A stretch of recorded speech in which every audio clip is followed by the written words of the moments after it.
The Florida Current, an online news service smartly covering politics and policy. Subscribe for free daily alerts at thefloridacurrent.com.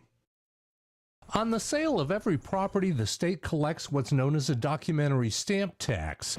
Beginning in 1990, a portion of the money, $300 million a year, has been used to buy conservation land under the Florida Forever program until the bottom fell out.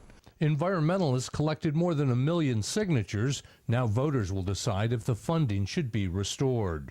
The amendment was born out of frustration. Money for land buying and conservation has dropped more than 90% over the last 5 years. This is an existing funding source. It's been used for decades for water and land conservation. It was diverted, and what we're doing is restoring it back to its original purpose. The amendment has token opposition. The Florida Chamber doesn't want the funding written into the Constitution, but even its polling shows it a slam dunk.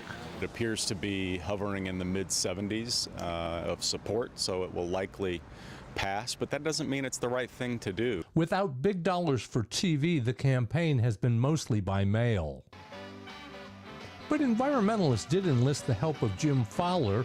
He's the former host of one of TV's longest-running animal programs. The number of tourists that come into Florida because of your open space and wildlife and wilderness is probably one of the greatest revenue producers of anything. In its first year, the amendment is expected to allocate more than $600 million to land and water conservation. Reporting from the state capitol, I'm Mike Vasalinda.